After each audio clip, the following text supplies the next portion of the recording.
Ilara was a ghost, a whisper of a girl in a world of roaring wolves. She was classified as wolfless, an omega of the Blood Moon Pack, which was a sentence worse than death. It meant she was less than nothing, a creature of utility, born to scrub floors and endure the casual cruelty of those blessed by the moon goddess with a second form. Her existence was a tapestry woven from the threads of pain, hunger, and a bone-deep cold that had nothing to do with the wind that rattled the thin walls of her shack. Each day was a mirror of the last, a cycle of menial labor under the sneering gaze of her betters, their insults like stones against her ribs. Her hands were raw, chapped from the harsh lye soap she used to scrub the packhouse floors until they gleamed. The scent of bleach was permanently etched into her skin, a chemical shroud that masked the faint, wild scent of rain-soaked earth and crushed wildflowers that was uniquely hers. She kept her head down, her silver-gray eyes fixed on the grime she was tasked to erase. To look up was to invite trouble. To meet the eyes of Seraphina, the pack alpha's daughter, was to ask for a slap or a kick. Seraphina, with her cruel beauty and venomous tongue, made Ilara's suffering her personal sport. But the physical torment was a dull ache compared to the terror that lived in her heart. For Ilara had a secret with wide, curious eyes the color of a twilight sky, and a laugh that was the only music in her desolate world. His name was Finn. He was 4 years old, and he was her son. He was the reason she endured, the reason she scrubbed until her knuckles bled, the reason she swallowed every insult and hid every tear. He was her everything. Finn was also the reason she lived in perpetual, apocalyptic fear. He was not like other children. Sometimes, when he was startled or upset, the air around him would crackle. Toys would float for a half-second before clattering to the floor. Once, a stray dog had snarled at him, and an invisible force had slammed it into a wall, leaving it whimpering and broken. Ilara knew, with a certainty that froze her blood, that this power was dangerous. It was a beacon in the dark, and if Alpha Marcus ever discovered it, he would see Finn not as a child, but as a threat, or a weapon. Both outcomes were a death sentence, so she hid him. She kept him in their small, dilapidated shack at the furthest edge of the pack territory, telling him stories of monsters to keep him from wandering. She muffled his accidental bursts of power with her own body, absorbing the strange, tingling energy until it left her dizzy and weak. She was chaining a hurricane inside a glass jar, and she knew the glass was cracking. The inciting incident arrived not with a bang, but with a proclamation, nailed to the great oak in the center of the pack square. The Alpha King, Kalen the Unforgiving, was coming. His name was a legend, a horror story told to unruly pups. He was the Alpha of Alphas, ruler of all territories, a warrior king who had carved his empire from the blood and bone of his enemies. He had not visited a minor pack like Blood Moon in decades. His arrival was an omen. The proclamation mandated a pack-wide assembly. Every single member, from the Alpha to the lowest Omega, was required to present themselves. No exceptions. No excuses. Ilara's heart stopped. She could not hide. And she could not bring Finn. The king's power was said to be so immense, he could scent a lie from a mile away and sense power like a hound senses blood. He would see the truth of her son. The secret she had protected with her very life was about to be torn from her grasp. Despair, cold and absolute, settled over her. She was out of time. The day of the king's arrival dawned gray and oppressive. The very air felt heavy, charged with a manic energy that set every wolf on edge.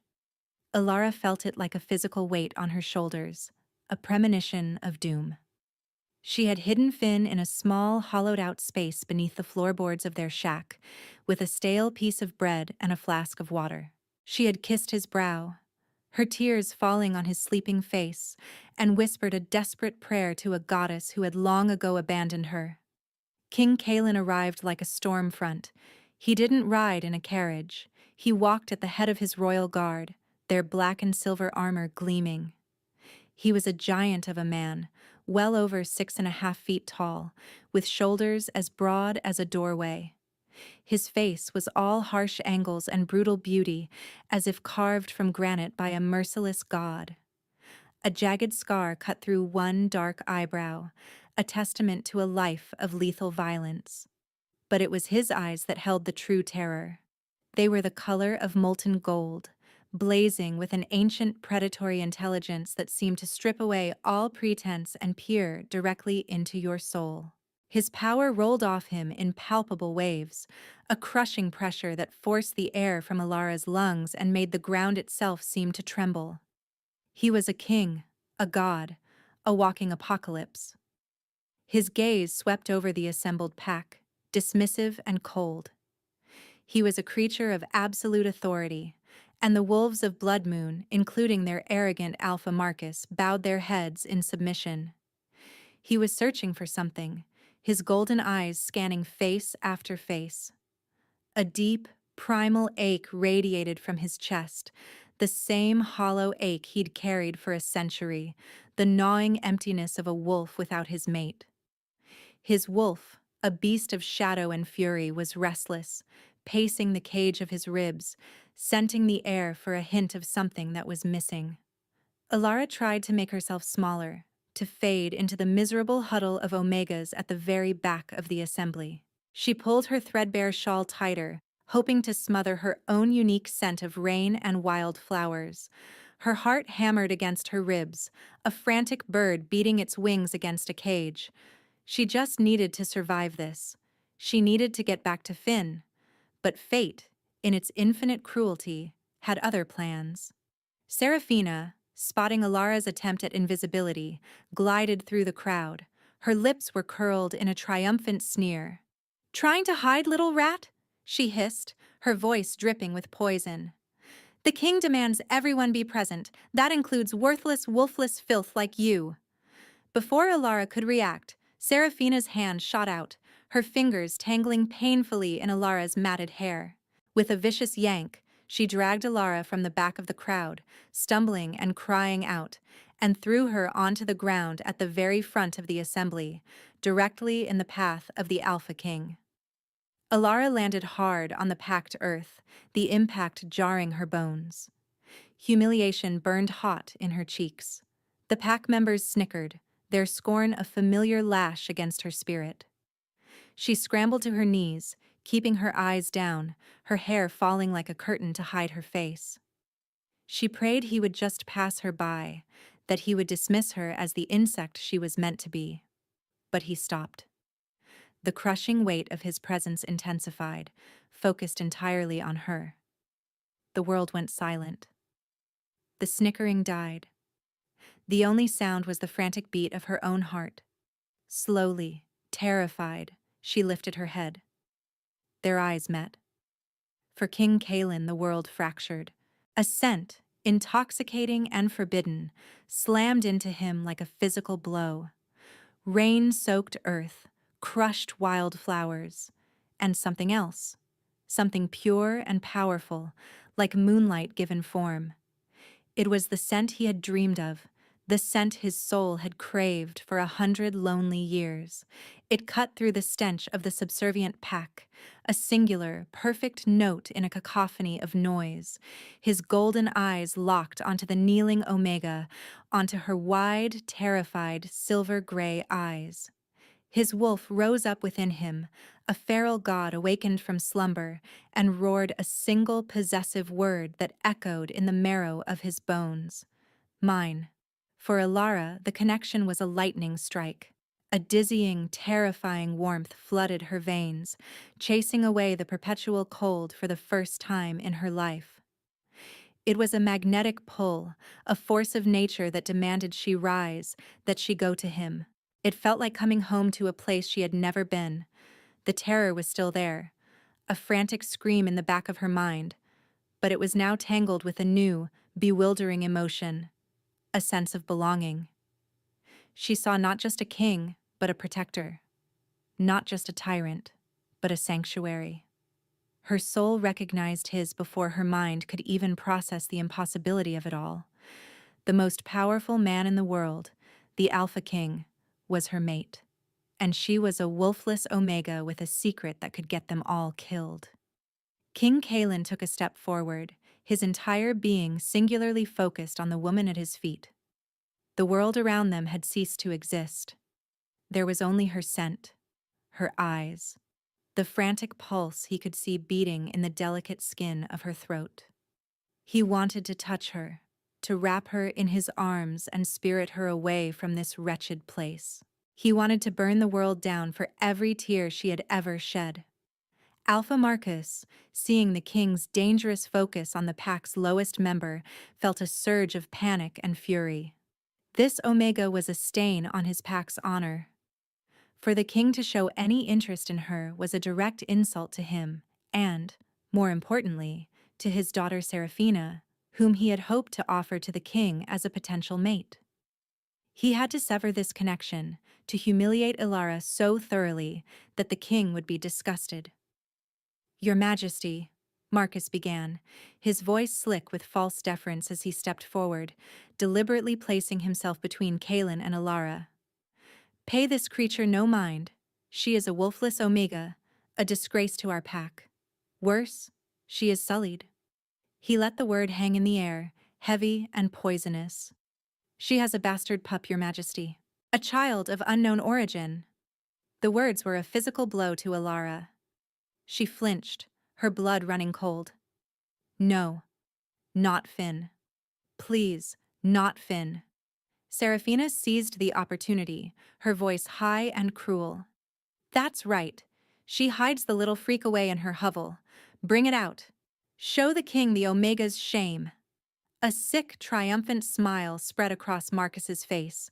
This was perfect. He would expose her completely. He barked an order to two of his guards. "Go to the Omega's shack at the edge of the territory. You will find a child hidden there. Bring him to me." Ilara's world tilted on its axis. A feral, protective instinct she didn't know she possessed surged through her. "No!" The word was torn from her throat, a raw, desperate sound. She tried to scramble to her feet, to run, to do anything, but a guard slammed a heavy boot onto her back, pinning her to the dirt. King Kalen's golden eyes narrowed to lethal slits. The temperature dropped by 20 degrees. A low, menacing growl rumbled in his chest, a sound like shifting tectonic plates. He had not given an order. This provincial alpha was acting without his permission, and he was threatening the woman who smelled like his destiny. He was about to intervene, to rip the alpha's throat out for his insolence, but a flicker of movement from the edge of the woods caught his eye. The guards were already returning, dragging a small, struggling bundle between them. They threw the child onto the ground near Ilara. Finn, his face streaked with dirt and tears, looked around in terror, his small body trembling. His twilight-colored eyes found his mother's, and he whimpered, "Mama." That single word shattered Ilara's control. Every ounce of her being screamed to protect him. Marcus loomed over the boy, a predator enjoying his power. "See, Your Majesty? The Omega's whelp. A worthless half-breed, no doubt." To punctuate his disgust, he turned to the guard who had pinned Ilara. "Teach the Omega a lesson in obedience. Strike the child." This was the point of no return. The guard, eager to please his alpha, raised a calloused, meaty hand to backhand the small boy. Ilara screamed, a sound of pure, unadulterated agony, but the blow never landed. Just as the guard's hand began its descent, a wave of pure, shimmering silver energy erupted from Finn. It was not a physical blast, but a psychic one, a silent, concussive force that slammed into the guard, lifting him off his feet and throwing him a dozen yards through the air. He crashed into the great oak with a sickening crunch of bone and lay still. A collective, horrified gasp swept through the pack. The air crackled with residual power. Finn stood trembling, his small hands glowing with a faint silver light, his eyes wide with fear and confusion at what he had just done. The secret was out. It was more spectacular and more terrifying than Alara had ever imagined, but the revelation was not over. Seeing the lingering threat in Alpha Marcus's eyes as he stared at her son, something inside Alara broke. The years of abuse, the constant fear, the desperate love for her child, it all coalesced into a singular, incandescent point of rage. The carefully constructed dam she had built around her own power did not just crack. It was obliterated in a tidal wave of apocalyptic fury. She rose to her feet, the guard's boot suddenly as meaningless as a fallen leaf on her back. A silver light, far more intense and powerful than Finn's, began to pour from her. It was not the soft glow of her son's power. It was the blinding, cold light of the full moon. The ground beneath her feet began to frost over, despite the mild day. Her drab gray eyes bled into pure, luminous silver. "You will not touch my son," she said, and her voice was no longer the timid whisper of an omega. It was a multitonal chorus, the voice of an ancient and terrible power, a voice that promised utter annihilation. Then she shifted. It was not the messy, violent transformation of a normal werewolf. There was no cracking of bones or tearing of flesh. Light consumed her. When it receded, where the broken omega had stood, there was a wolf. But it was a wolf of legend, a creature from the oldest stories. It was enormous, larger than any wolf Kalen had ever seen, larger even than his own royal form. Its fur was the color of fresh fallen snow, so white it seemed to radiate its own light. Its eyes were molten silver, burning with the fury of the moon goddess herself. This was no mere wolf. This was the lunar wolf, the direct descendant of the goddess, a queen of their people thought lost to myth and time. She was not wolfless. She was the mother of all wolves. The entire Blood Moon pack fell to their knees as one, not in respect, but in primal, instinctual terror. This was a being of divine power, a living deity, and they had spent years torturing her. Alpha Marcus stared, his face a mask of disbelief and horror, his arrogance incinerated by the sheer holy power radiating from the great white wolf. Seraphina let out a choked sob of terror, finally understanding the catastrophic scale of her mistake. The great white wolf took a step toward Marcus, a growl rumbling from her chest that sounded like an avalanche. She was going to tear him apart. She was going to erase him and his entire bloodline from existence for threatening her pup. King Kalen moved faster than thought. He was beside her in an instant, not as a man, but as a king. His own power, a crushing darkness that felt like the gravity of a dying star, flared to life, a counterpoint to her lunar brilliance. He placed a hand gently on the massive wolf's shoulder, a gesture of impossible bravery. The divine fur was cool to the touch, like silk and starlight. He leaned in close, his lips near her massive, tufted ear. The entire world held its breath, waiting to see if the lunar wolf would rip their king to shreds. In the sudden, ringing silence, he whispered, his voice a low, urgent command meant only for her. "They will die for this. I swear it on my life. But not like this. Let the world see your justice, my queen." Then he looked at the glowing child who was now staring at his mother in awe. He added the words that would change everything, the words that would offer a shield of absolute protection and seal their fate forever. "Say the child is mine."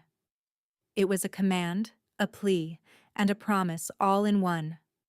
It was a masterful political move, a declaration of alliance, and the truest vow a mate could make. He was claiming not only her, but her son, shielding him with the unassailable power of the royal line. Alara, even in her divine rage, understood. The fury receded just enough for clarity to return. She looked at Kaelin, her mate, who stood beside her without a trace of fear, only fierce, unwavering support. She looked at her son, who needed a father and a protector. And she looked at her tormentors, who deserved not a quick death, but a cold, public justice. Slowly, majestically, the great white wolf nodded. She shifted back, the silver light coalescing until she stood once more as a woman. But she was not the same woman. The meek Omega was gone, burned away in the light of the goddess. In her place stood a queen, her silver eyes blazing with power, her posture radiating an authority that dwarfed Kaelin's own. Kaelin's wolf was howling in triumph. He had found her. His mate was not just a mate. She was a legend reborn, a true queen. His reaction, in the face of this divine revelation, was as instinctual as breathing. Before the shocked eyes of the entire Lycan world, the Alpha King, Kaelin the Unforgiving, a man who had never bowed to anyone, dropped to one knee. He bowed his head to his mate, to his queen. The collective gasp of the onlookers was sharp enough to cut glass. An Alpha King did not kneel, ever. For him to do so was a fundamental reordering of their universe. It was the ultimate validation of her status. He was not just her mate, he was her first and most powerful subject. Without rising, Kaelin issued his first command in her name. His voice was no longer just authoritative, it was lethal, edged with the promise of apocalyptic violence. "Gideon," he said, his golden eyes fixed on his beta, who stood ready among the royal guard. "Your Majesty," Gideon replied, his own voice tight with awe. "Take the queen and the prince to the Alpha's manor. Secure the royal suite. Allow no one near them. Use lethal force if necessary." He deliberately used her new titles, cementing them in the minds of all who heard. Queen, Prince. The words echoed in the stunned silence. Gideon and 4 of the elite royal guard moved immediately, forming a protective diamond around Alara and Finn. Gideon bowed low. "My queen, if you would come with us." Alara, still reeling from the torrent of power and emotion, looked down at Kaelin, then at her son. Finn ran to her, burying his face in her worn dress. She scooped him into her arms, holding him tight. The feel of his small body against hers was the only anchor in this swirling vortex of change. She gave a small, hesitant nod to Gideon. As the guards escorted her away from the square, she could feel the burning hatred of Seraphina and the stark terror of Alpha Marcus on her back. But for the first time, it didn't make her afraid. It made her feel a cold, satisfying certainty. Their time was over. Kaelin remained on one knee until she was out of sight. Only then did he rise, his movements slow and deliberate. He turned to face Alpha Marcus, and the mask of the cold, controlled king was gone. In its place was the face of a feral predator whose mate had been harmed. His golden eyes were no longer molten, they were twin supernovas of incandescent rage. "Alpha Marcus of the Blood Moon Pack." Kaelin's voice was deceptively soft, a quiet hiss that was more terrifying than any shout. "You have committed treason against the crown. You have abused and tortured your rightful queen, the living vessel of the goddess, and you threatened her son, my son, the prince." He let the lie settle, the lie that was now the most absolute truth in their world. Marcus's face had gone ashen. He began to stammer, to plead. "Your Majesty, I did not know. How could I have known? She was wolfless, an Omega. It was a mistake." "A mistake?" Kaelin took a step forward, and Marcus scrambled backward, falling to the ground. "You mistake a goddess for dirt? You mistake a queen for a slave?" He gestured to the pack, still kneeling in terror. "Your entire pack is complicit. They watched, they laughed, they participated." His voice dropped to a whisper. "This pack is a disease, and I am the cure." He turned to the rest of his royal guard. "Seize Alpha Marcus and his daughter. Confine them to the dungeons. Take statements from every member of this pack. Anyone found to have laid a hand on their queen will be brought to justice. The command was absolute. The guards moved with brutal efficiency, dragging the screaming Seraphina and the babbling Marcus away. The transition from a dirt-floored shack to the Alpha's manor was dizzying. The royal suite was a world of soft carpets, polished wood, and warm, fire-lit spaces. It was larger than her entire hovel, filled with luxuries she couldn't have imagined. Gideon and the guards stood watch outside, their presence a silent, unbreachable wall. Finn, his initial fear fading, looked around with wide-eyed wonder. He touched a velvet curtain, his small hand still faintly glowing. Alara set him down and knelt before him, taking his hands in hers. "Are you all right, my love?" "You are a big doggy, Mama," he whispered, his eyes full of awe. "A pretty white doggy." Tears welled in Alara's eyes. "Yes, I was. All the years of hiding, of pretending, of being less than she was, all to protect him. And now, the truth was free." She hugged him tightly, breathing in the scent of him, the only thing that felt real in this new, unbelievable life. A short time later, Kalen entered the suite. He had changed from his travel leathers into a simple black tunic and trousers. The raw, kingly power still clung to him, but the apocalyptic rage in his eyes had softened to a fierce, protective warmth as he looked at her. He carried a tray with food, roasted meat, fresh bread, a pitcher of milk for Finn. He set it down on a low table. He approached her slowly, as if she were a wild thing he was afraid of spooking. "Are you harmed?" he asked, his voice a low rumble. Alara shook her head, clutching Finn closer. "No, I am all right." His golden eyes searched her face. "For years you have endured this, alone." It wasn't a question. It was a statement of fact, laced with a self-loathing so profound it was almost a physical force. "My mate was suffering, and I did not know. I was not here to protect you." "You are here now," she whispered, the words surprising her. He finally closed the distance between them, dropping to his knees before her and Finn. It was a posture of supplication, of utter devotion. He gently reached out, his large calloused hand hovering near her cheek before he seemed to think better of it. Instead, he looked at Finn. The prophecy of the lunar wolf spoke of a mate, the Shadow King, whose line was as old as hers. Kalen explained, his voice low and steady. It foretold that their union would produce an heir of unprecedented power, a child who would balance the light and the dark. "That is your son, Alara. That is our son. His power is a perfect fusion of our bloodlines." It was a fire hose of information, lore, and prophecy she had never dreamed of. She was a goddess. He was a king of shadow, and their child was the subject of ancient legend. It was too much to absorb. "Why did you hide?" he asked softly. "Your power. It is divine. You could have destroyed them all at any time." "And put a target on his back?" she replied, her voice fierce as she stroked Finn's hair. "I would have lived 1,000 years as a slave to keep him safe. My power meant nothing if it brought him harm." Understanding, raw and profound, dawned in Kalen's eyes. He had spent his life thinking of power as a weapon for conquest and control. She had used divinity as a shield to protect her child.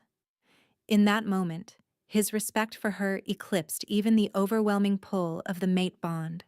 He was in the presence of a strength far greater than his own. "You will never have to hide again," he vowed, his voice thick with emotion. "I will build a world where he is worshipped, not hunted. Where you are revered, not reviled. This I swear." The tribunal was convened the next day in the Pack's Great Hall. It was a grim, formal affair. Kalen sat on the Alpha's throne, a seat of power carved from ancient oak.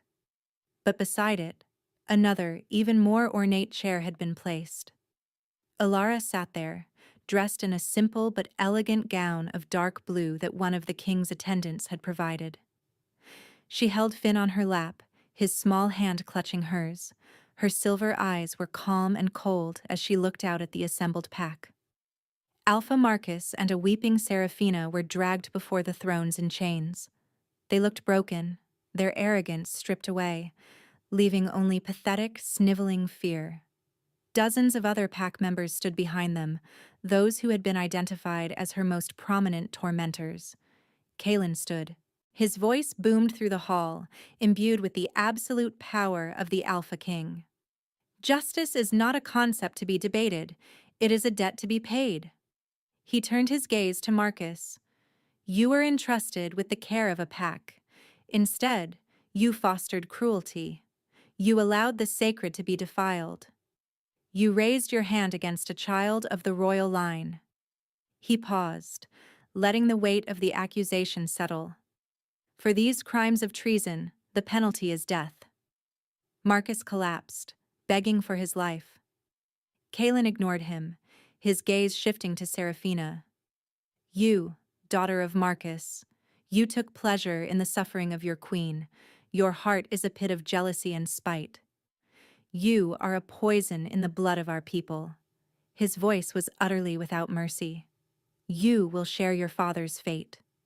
He then addressed the other guilty pack members, sentencing them according to their crimes. Some were exiled, stripped of their names and cast out into the wild to fend for themselves.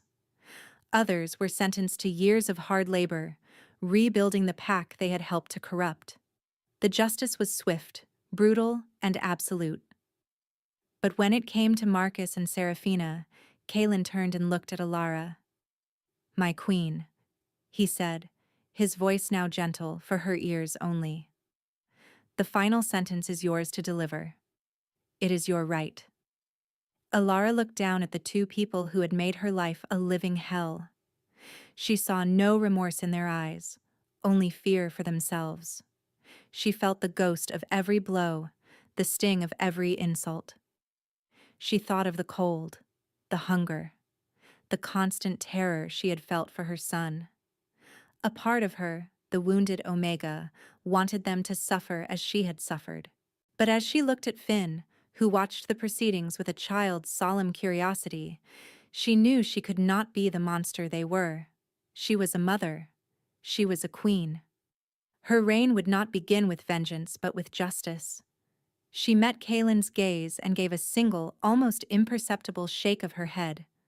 She would not speak the words herself. Her silence was its own judgment. Kalen understood. He nodded, a look of fierce pride in his eyes. He turned back to the condemned. The sentence stands, he declared. It will be carried out at sunset. He gestured to the guards. Take them away. As Marcus and Seraphina were dragged from the hall, their screams for mercy echoing off the stone walls, a new era began. The age of the Lunar Queen and her Shadow King. That night, after the executions had been carried out, and a pall of grim silence had fallen over the pack, Alara stood in the royal suite, looking out the window at the rising moon. Kalen had appointed a temporary alpha to oversee the Blood Moon pack, a stern but fair warrior from his own guard, until a permanent, worthy leader could be chosen. They would be leaving for the royal citadel, the heart of the kingdom, in the morning. Finn was asleep in a large, soft bed, his silver glow now a gentle, peaceful pulse. Alara felt a hand on her shoulder and turned to see Kalen standing behind her. He had been giving her space, allowing her to process the seismic shifts in her life, but the pull between them was a living thing, a current that was growing stronger by the hour. It is done, he said softly. The first step in righting the wrongs done to you. Thank you, she whispered, her voice barely audible. For protecting him. For protecting us. Always, he vowed. He finally gave in to the urge that had been tormenting him since he first saw her. He gently cupped her cheek, his thumb stroking her skin. The contact was electric, sending a jolt of warmth through her entire body. I will spend the rest of my life making up for the fact that I wasn't there sooner." She leaned into his touch, a silent surrender to the bond that connected them. The fear and uncertainty were still there, but they were now overshadowed by a burgeoning sense of hope. For the first time, she felt safe. But safety was an illusion. Deep within the king's own council, a rot had taken root. Lord Valerius, a high-ranking alpha from an old and powerful family, had watched the events at Blood Moon Pack with cold, calculating fury. He had his own ambitions for the throne. He had been subtly maneuvering for years to position himself as Kaelin's successor, should the king remain mateless and childless. The discovery of the Lunar Queen and her powerful heir had shattered his plans. The prophecy Kaelin spoke of was one Valerius knew well. It was a prophecy of unity and strength, one that would solidify Kaelin's rule for centuries. He could not allow that to happen. If the queen and her pup were to die in a tragic accident, so soon after being discovered, well, the kingdom would be destabilized.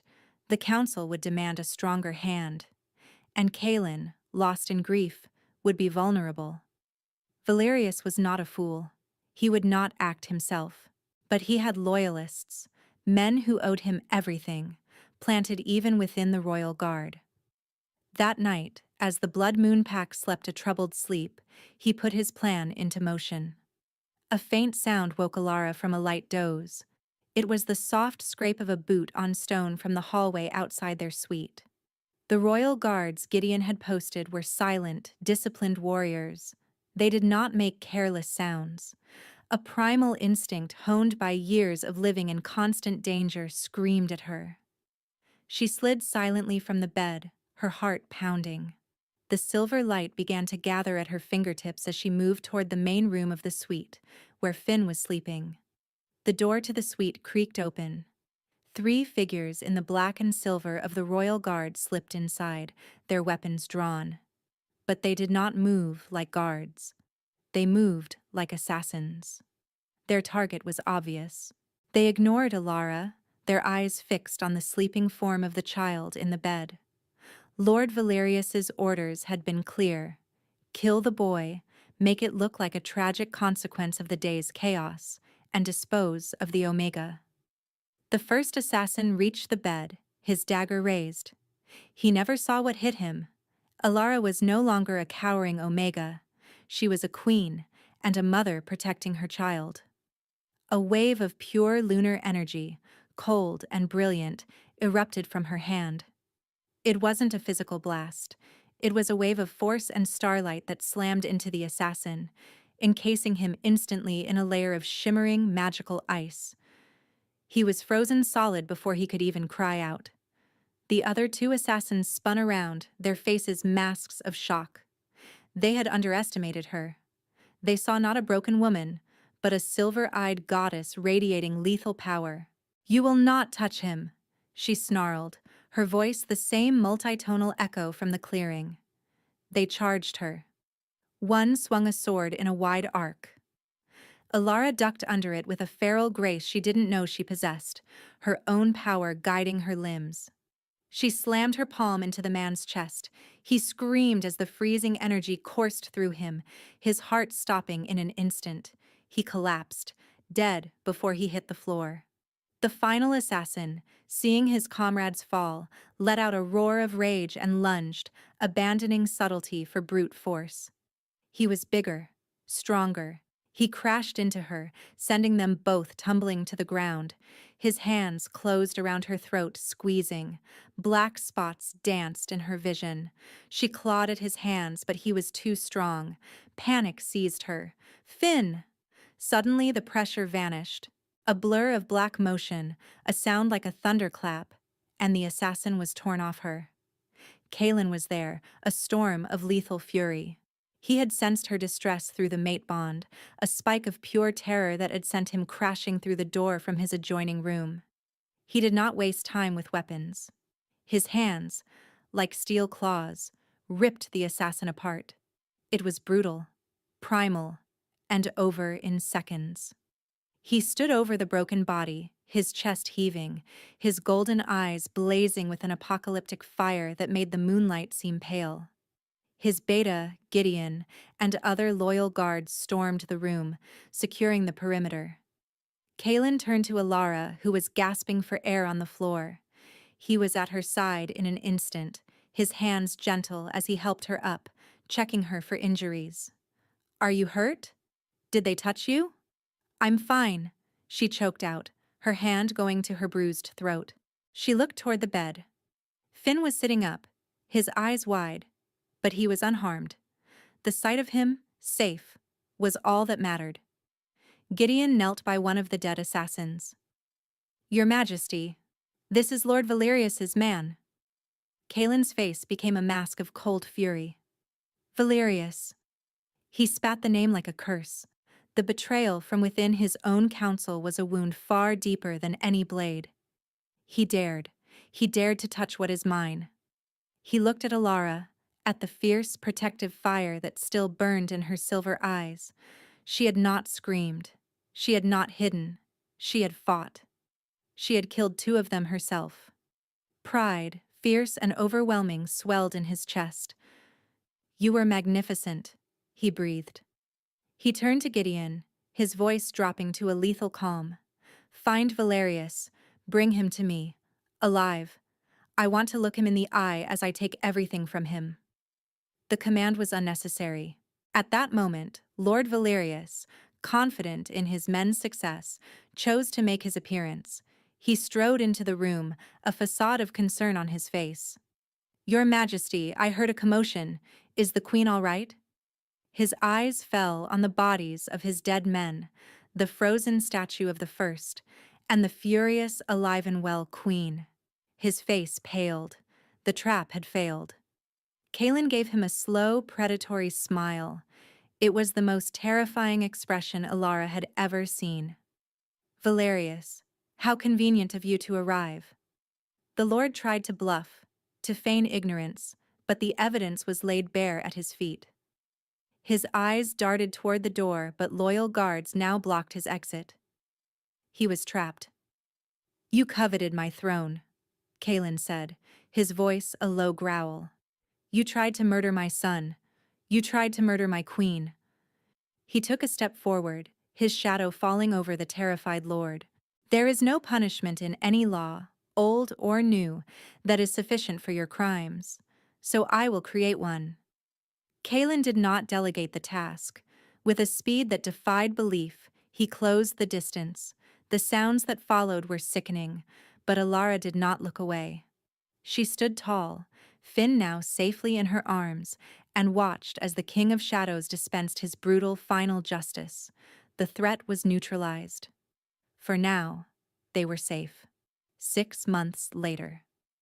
Alara stood on the grand balcony of the royal citadel, a fortress of black stone and silver filigree carved into the side of a mountain. The wind, clean and cold, whipped her long silver-white hair around her. She was no longer dressed in rags, but in a gown the color of the midnight sky, adorned with a simple silver circlet that marked her as queen. The title no longer felt strange. It felt like a skin she had finally grown into. Below her, the kingdom spread out, a patchwork of forests, rivers, and settlements under the light of the twin moons. It was her kingdom now, hers and Kaelin's. The people had been wary at first, stories of the long-lost lunar queen seeming too much like a fairy tale. But they had seen her quiet strength, her kindness, and the fierce, undeniable love between her and their king. They had come to adore her. Finn, now almost 5, stood beside her, his hand in hers. He was taller, his twilight eyes bright with intelligence and a controlled power that no longer burst forth by accident. Kaelin had begun training him, teaching him to harness the incredible legacy that flowed through his veins. He was no longer a secret to be hidden, but a prince to be celebrated. A pair of strong arms wrapped around her from behind, and a familiar warmth enveloped her. Kaelin rested his chin on her shoulder, his golden eyes gazing out at the same vista. The hard, merciless edge he had always carried was still there, but it was tempered now by a deep contentment she knew she had put there. "What is my queen thinking about so seriously?" he rumbled, his voice a soft vibration against her back. "I was thinking about a girl in rags," she said softly, scrubbing a floor in a place called Blood Moon. She turned in his arms to face him, her silver eyes meeting his gold. "I was thinking that she would never have believed this was possible." He cupped her face, his expression tender. That girl was always a queen. The world was just too blind to see it. He leaned down, his forehead resting against hers. "You saved me, Alara, from a century of darkness. You and Finn. You are my light, my moon, my everything." The raw sincerity in his voice brought tears to her eyes. This terrifying Alpha King, this walking apocalypse, loved her with a depth that still stole her breath away. He had given her a home, a future, and a love she never knew could exist. He had not just saved her from her tormentors, he had helped her save herself. "And you," she whispered, her hand coming up to trace the scar over his eye, "are the shadow that makes the light worth seeing." He closed the small distance between them, his lips meeting hers in a kiss that was both passionate and deeply peaceful. It was a kiss of promises kept and futures yet to be written. It was the seal on their new reality, a world where the rejected Omega was a revered queen, the hidden child was a beloved prince, and the lonely king had finally found his home. A diamond, trampled into the mud, still shines with the fire of a star when held up to the light. Alara had been that diamond, and in the arms of her mate, under the light of the moon, she finally shone with a brilliance that lit up the entire world. Love, she had learned, was the only magic that was truly real.